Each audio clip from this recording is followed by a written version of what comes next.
Joining us live is the Shadow Immigration Minister, Dan Tehan. Dan, good to see you again. A few issues to get through this morning. First of all, on the front page of the Nise newspapers this morning, the story about $1 billion which is to be spent on sea mines. First time we've invested in sea mines for about half a century.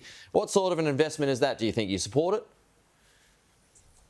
Well, obviously, any investment in keeping this nation safe, given the current geostrategic circumstances, is a good one. And I think now what we have to do is make sure that the government gets out there and explains how this is going to keep Australians safe. But one of the things that we did in government was increase that investment in our defence forces, in ensuring that we have the defence equipment that we need to keep Australia safe. So anything that builds on that legacy that we left is a good thing. But what we need now is the government to explain how it is going to keep Australians safe. And if it is, that's a good thing. Okay, still on China, and this is something that you were heavily involved when you were in government, Dan. China wants to push for Australia to drop or even suspend its WTO challenges. Should the government do that in the face of bringing our nations closer?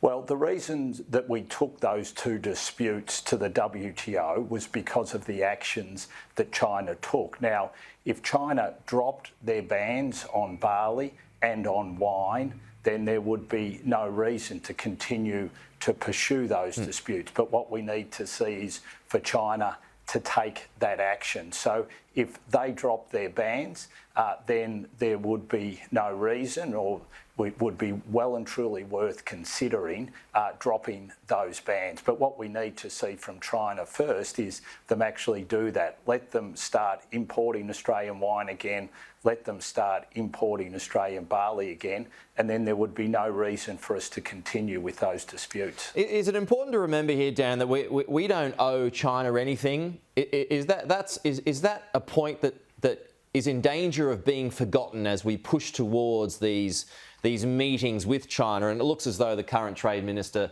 may well get at least a virtual meeting in the coming weeks. Well, what we were able to demonstrate in government, and the Albanese government has continued that policy, is clearly demonstrate to the Chinese government that economic coercion doesn't work. Now, they've realised that, so what we now have to do is make sure as they adjust, as they move to once again take our exports of wine, barley, coal and other things, is that we don't give anything in return. And one of the things that I'm most concerned about is this talk about membership of what's called the CPTPP, which is the biggest free trade agreement in the Indo-Pacific area. And we have to make sure that membership of that is done based on how you act, not based on any favours. So we have to ensure, as we change, as we see what China is doing, and we look to make sure that we can export again to China, that we aren't giving any concessions in that process. Okay, just finally on The Voice, Dan, the Prime Minister doing the brekkie rounds this morning, he says that there's going to be no changes to his current pitch on The Voice, although he does admit that there could be more detail to come from a working group. He's put the onus on the opposition, though, because he says the opposition's made no suggested changes to his draft ahead of a referendum. So what changes would you like to see, if any, when it comes to The Voice?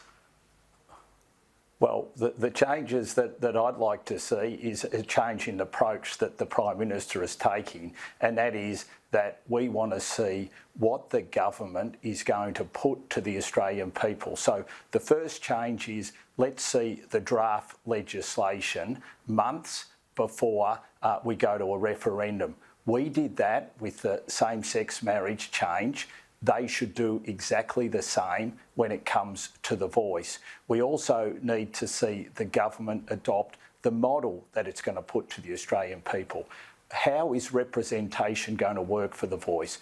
How is it going to work when it comes to local voices, when it comes to regional voices? They were meant to be done before or at the same time as a national voice. We have heard nothing about how local or regional voices will work. How do we ensure that we do not get legal creep, that we do not create a legal landmine from putting a voice in the Constitution? How do we make sure that we are not going to set up some mammoth bureaucracy in Canberra? Could the bureaucracy of the voice be put in Alice Springs or Darwin or somewhere else? These are all the sorts of things that we need Anthony Albanese to be talking about. And he should do the right thing. He should approach Peter Dutton, say, I want to sit down and talk with you. I want to work through the detail. I want to respond to your letter. That is what the Prime Minister should be doing. It's up to him to provide the detail. Okay.